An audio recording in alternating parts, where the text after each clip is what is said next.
என்ன குட்டீஸ், கதை கேட்டு ரொம்ப நாள் ஆச்சா? நம்ம இன்றைக்கி ஒரு கதை பார்ப்போமா? நான் கதை சொல்கிறேன். இதுக்கு என்ன தலைப்பு கொடுக்கலான்னு சொல்லி நீங்கள் எனக்கு கமெண்ட் பண்ணுங்கள். சக்திங்கிற ஒரு இளைஞன், அவங்க இந்த உலகத்தை சுற்றி பார்க்கணுன்னு ஆசைப்பட்டாங்க.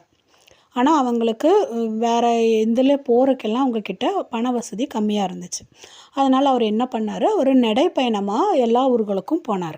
இந்த மாதிரி பல ஊர்களுக்கு போய் அந்த மக்களை பற்றியும் அவங்களோட கலாச்சாரங்களை பற்றியும் இந்த மாதிரி நிறைய விஷயங்களை அவர் கற்றுக்கிட்டார். கடைசியாக அவர் ஒரு கிராமத்துக்கு வராரு. அவர் ரொம்ப தூரம் நடந்து வந்தனால ஒரே களைப்பாக இருக்குது அவருக்கு.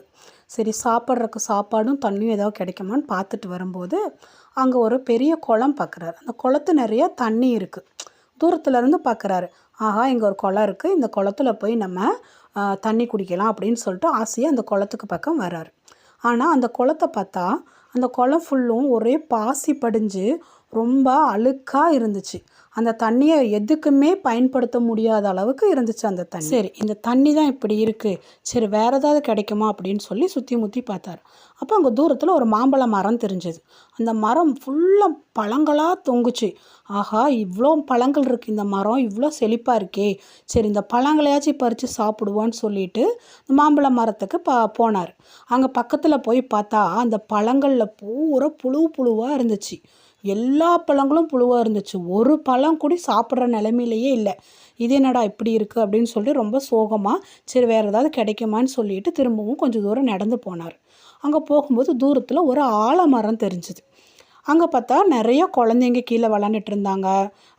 அதாவது அந்த ஆலமரத்துக்கு கீழேயே அந்த ஒரு கிராமமே இருந்த மாதிரி அவருக்கு தெரிஞ்சுது. இப்படியே இவர் அங்கே பக்கத்தில் போய் அந்த கிராமத்துக்கு போனார். அப்போ அங்கே அந்த ஆலமரத்துக்கு கீழே நிறைய பேர் வேலை பார்த்துட்டு இருந்தாங்க, குழந்தைங்க படிச்சுட்டு இருந்தாங்க, அந்த மாதிரி இருந்தாங்க. அப்போ அங்கே ஒருத்தவங்க கிட்ட போய் இந்த மாதிரி நான் ரொம்ப தூரத்துலேருந்து வரேன், எனக்கு ரொம்ப களைப்பாக இருக்குது, எனக்கு சாப்பிட்றதுக்கு சாப்பாடும் தண்ணியும் கிடைக்குமான்னு கேட்டாங்க. அவங்களும் சரி அன்போடு சரி வாங்கன்னு சொல்லி கூட்டிகிட்டு போய் அவங்களுக்கு தேவையான தண்ணி சாப்பாடெல்லாம் கொடுத்தாங்க. அப்போ சாப்பிட்டு முடிச்சுட்டு அப்போ அவங்கக்கிட்ட கேட்டாங்க, அந்த பக்கத்தில் இருந்தவங்ககிட்ட கேட்டாங்க, நான் வரும்போது இந்த ஊருக்குள்ளே இந்த ஒரு குளமும் மாம்பழ மரத்தையும் பார்த்தேன், அது ரெண்டுமே பயன்படுத்த முடியாமல் இருந்தது, அது ஒரு வித்தியாசமாக இருந்தது, அதை பற்றி உங்களுக்கு ஏதாவது தெரியுமா அப்படின்னு சொல்லி கேட்டாங்க.